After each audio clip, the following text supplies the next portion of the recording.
orang ini yang baru lewat ini lebih baik daripada seluruh penduduk bumi yang isinya seperti orang yang pertama tadi.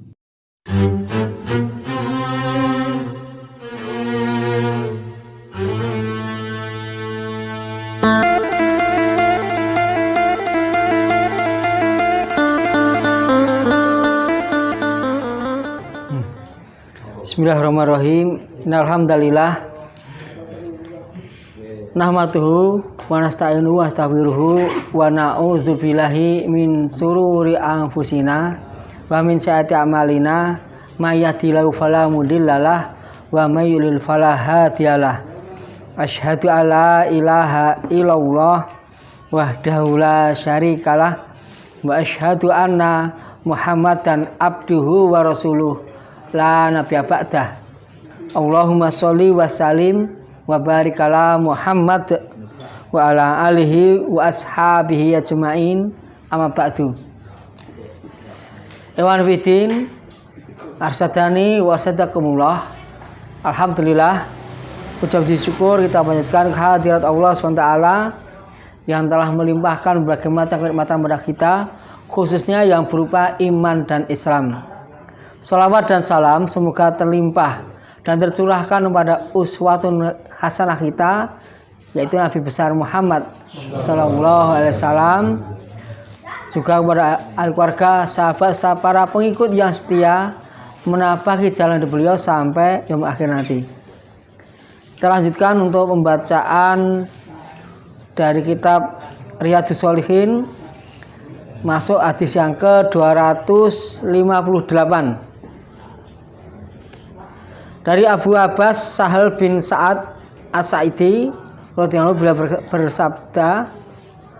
berkata, marra, telah lewat rajul seseorang, ala atas an-nabi sallallahu alaihi wasallam.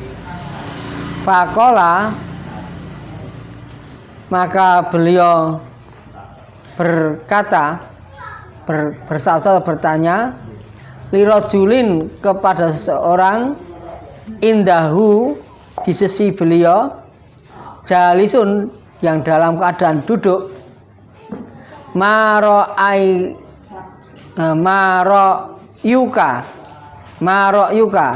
apa pendapatmu, fi hadza, tentang orang ini.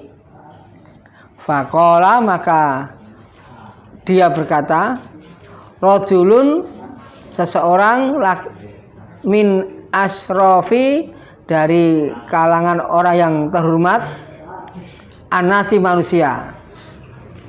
Hadza, ini, wallahi, demi Allah, hariyun, ya, apabila dia meminang,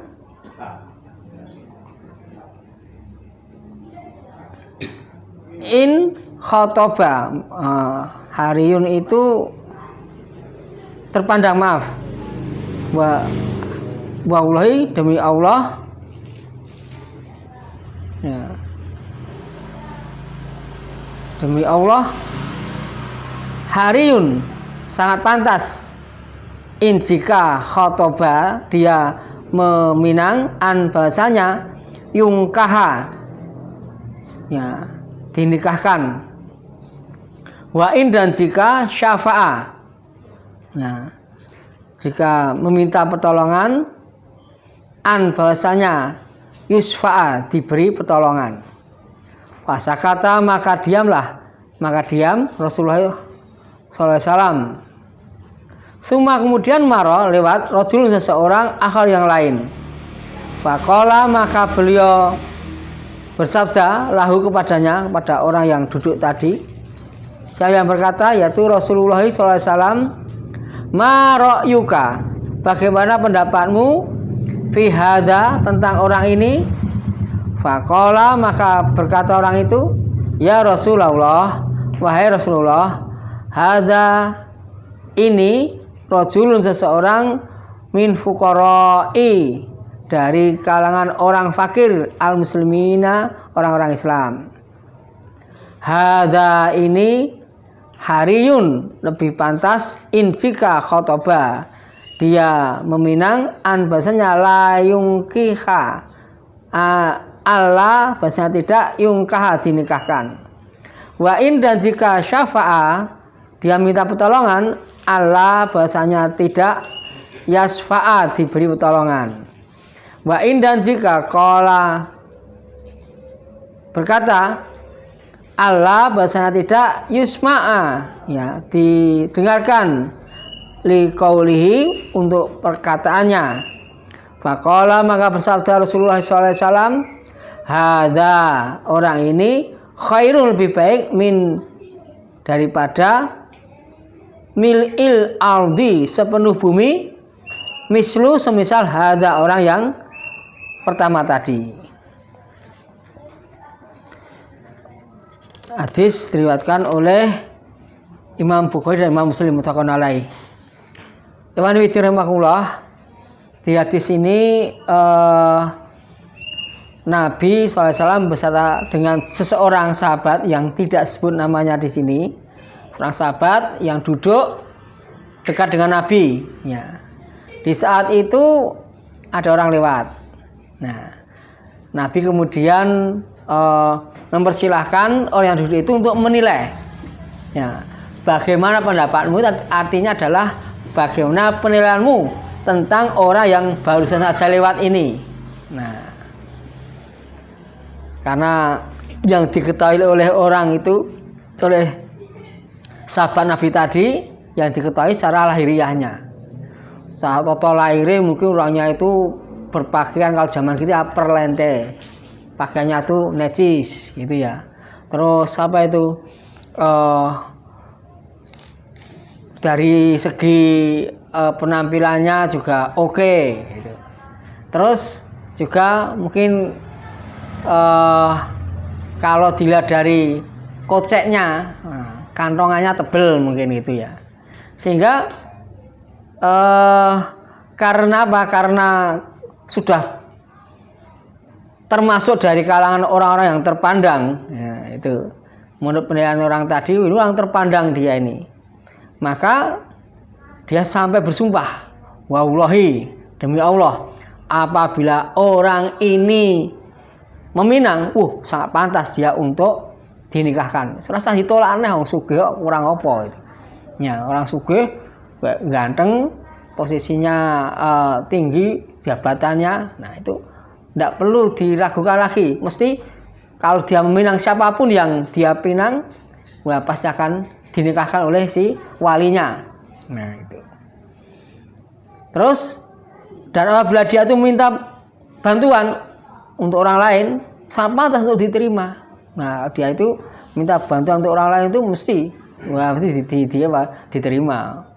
Karena mungkin orang yang mau menolong atau memberikan bantuan itu mesti juga punya pamrih. Wah, iki wong terpandang ini njaluk bantuan, wah iki mesti iso sampean iso balas jasa genti. Iso apa di istilahnya itu timbal baliknya ada kan itu. Nah ya. Terus dan apabila dia meminta itu sangat untuk diterima permintaannya itu. Nah, kemudian Rasulullah diamnya Rasulullah ini bukannya terus membenarkan keadaan orang itu kemudian benar penilaiannya enggak, tapi diam itu hanya semacam jeda itu ya, diam sebentar. Nah, terus ada orang lain yang lewat, tapi posisinya beda.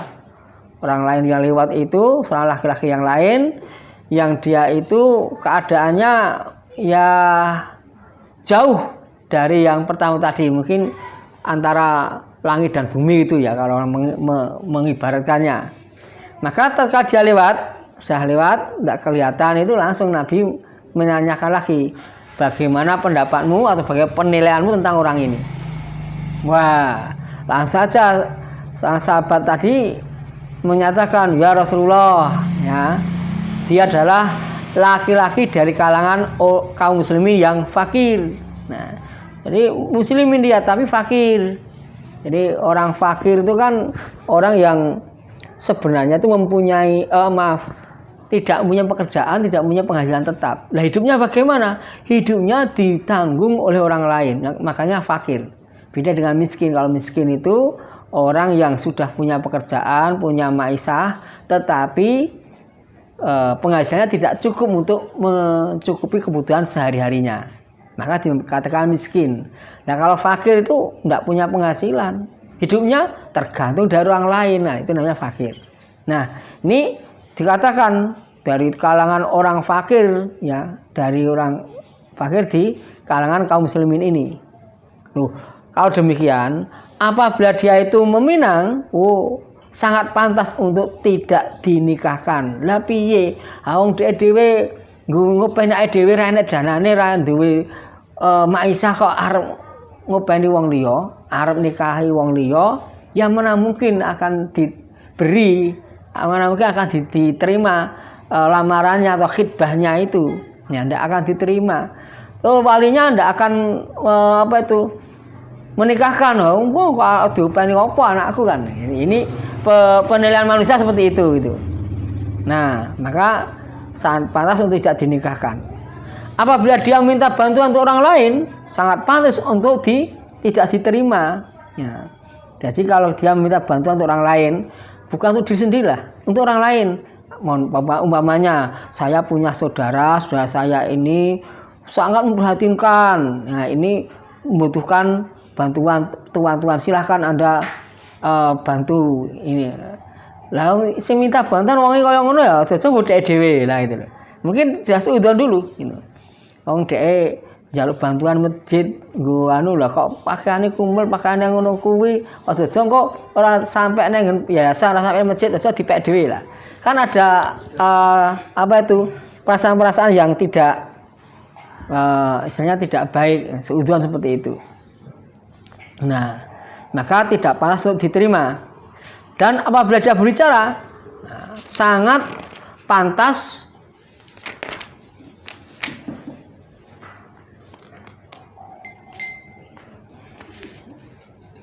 perkataannya untuk tidak didengar. Jadi kalau dia itu berbicara, sangat pantas perkataannya dia tidak didengar. Halah wong kaya ngono ngomongi ora digagas. Nah, biasa ya. Kalau yang bicara itu orang yang terpandang, orang yang punya kedudukan itu sak uni-unine gambar mrica kecut. Wis wongi wis nggih sing dawuh ngono. Mesti gitu. Ya. Kita alamilah, wah wong sugih duwe kedudukan. Nah, itu ngomong apa wae ngono sing diomongi seger nggih wah manut tok. Tapi kalau orang tidak punya posisi, ngomong toh ngantek gampangane ngantek lambine duwer meniren, nah, ora digagas itu.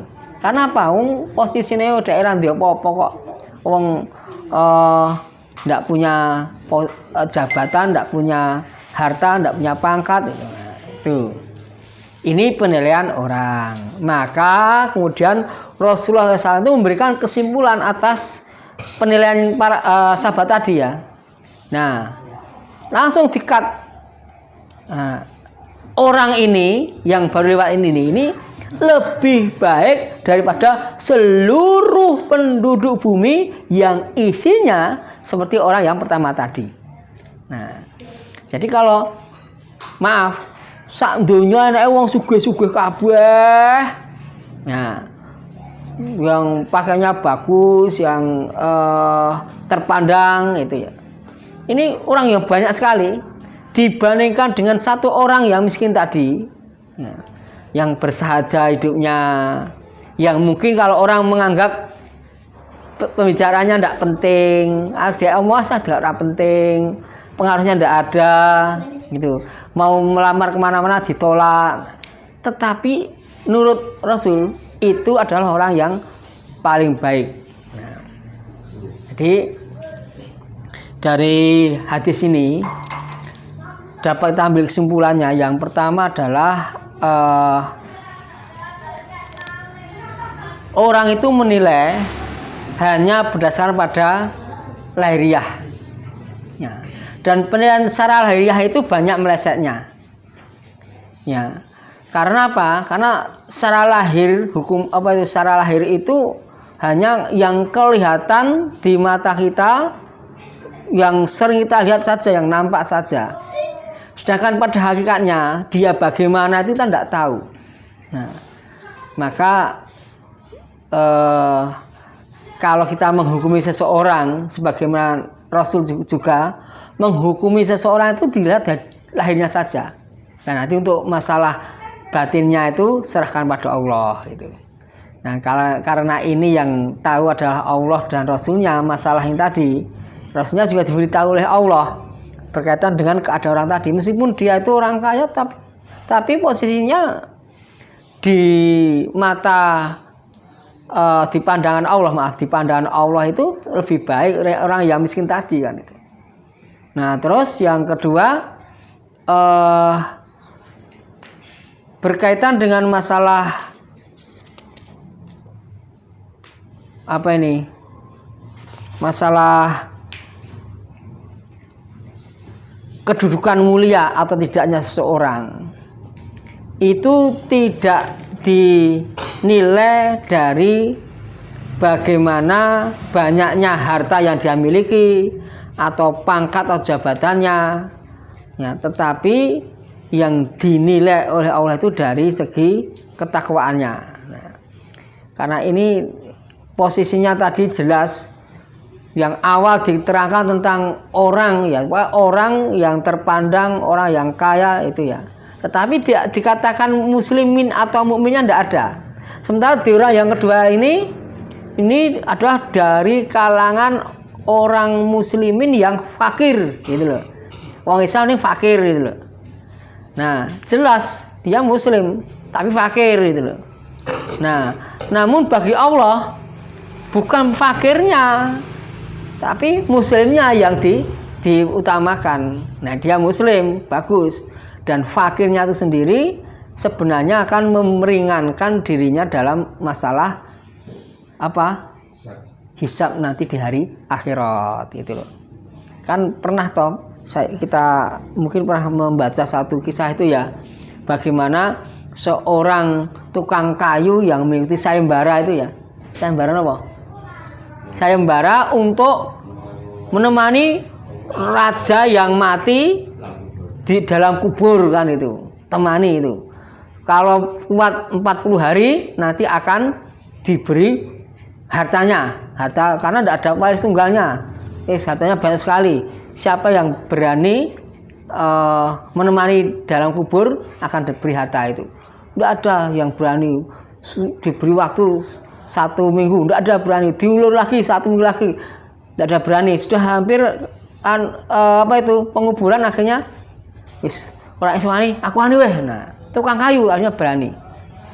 Nah, terus karena dia tukang kayu, aku berani tapi izinkan saya membawa kapak ini. Nah, kapaknya dibawa. Ya masuk di kuburan itu, ikut dikubur juga. Tapi ya kuburannya diberi ruangan lubang untuk udara itu ya biar bisa itu.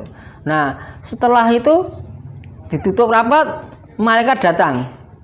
Nah, dia lihat malaikat datang itu, nah paling larung malaikat teko, nah kok ising turun yang kubur kuwi. Ora mah nyedek-nyedek. Nah, nyedek-nyedek tanya, apa yang kau bawa ini? Kapak. Udah, pergi malaikatnya. Nah, terus lagi besoknya datang lagi, hari kedua datang. Itu kapak untuk apa? Wah, ini untuk menebang pohon. Nah, langsung tanya lagi besoknya itu. Terus setiap hari ditanya terus itu. Terus pohonnya siapa yang kamu tebang? Pohon ini untuk apa? Banyak pertanyaan tentang seputar kapak tok sampai 40 hari pertanyaan itu. Gersa dari kapak tok siji, padahal harta yang dia miliki, harta kesayangan cuma kapak itu tok. Nah, akhirnya dia setelah 40 hari berhasil itu, terus diangkat dari kubur atau buka kuburnya, kemudian diberi sambutan meriah karena berhasil, akan diberi hartanya. Sudah, tidak mau saya. Sudah, hartanya sudah tidak saya ambil aja. Silakan, tidak mau saya. Lu ada apa? Sudah, tidak berani saya. Oh, Joko, dua sak oke sak mono kuwi, harga apa siji we? Padahal ijen aku nganti 70 dina kok gitu lho. Bisa wis kapak siji. Nah, padahal lu hartane raja ku akeh banget sakmono iki. Aku piye sing arep jawab engko. Masyaallah. Ini gambarannya. Kisahnya ketoke mbuh ngoyo apa tenan tapi kisah inspiratif betul untuk kita ya. Lah kalau kita sudah punya berapa banyak harta ya. Yang mungkin nanti akan ditanyai bagaimana cara mendapatkannya. Kalau memang sudah halal, aman. Masih belum aman lagi. Kenapa? Tanya lagi. Pilih mengecake. Mbok nggo ngopo hartamu kan itu. Nah, kalau belum aman lagi, ya akan disiksa. Kalau sudah aman, sudah pakai untuk ini. Lah ada sisanya. Yang itu apa? Masih tetap akan terus ditanyai. Ya, makanya berbahagialah bagi orang yang miskin. Nah, hisapnya ya sithik. Betul hisapnya sedikit. Maka kalau kita mengandai-andai, aku mau disugih wae, soal ini. Soal di mobil, di mobil rasanya semono kuwi tok. Ya. Kalau belum pernah merasakan itu, ya kok ya pengen yang baris duwene ya semono kuwi tok. Nah, ya wis pengen apalagi pengen ngerasakin Pak motor mabur ya wis bar kuwi sering ya wis biasa saya seponeh. Maka kita tidak perlu mengejar semuanya itu, tapi bagaimana yang dipentingkan adalah mengejar tentang hakikatnya. Hakikatnya apa? Hakikatnya kebaikan itu bukan dari harta tapi dari amalan kita, dari ketakwaan kita. Ya saya kira ini yang saya sampaikan pada malam hari ini. Mudah-mudahan dengan pembacaan dari satu hadis tadi bisa menjadi ketakwaan kita dengan iman kita, dan mudah-mudahan kita diberi diarahkan oleh Allah SWT pada jalan yang lurus dan ridhonya, hingga akhirnya pada penutup usia kita nanti dalam keadaan husnul khotimah. Amin. Aku Assalamualaikum warahmatullahi wabarakatuh.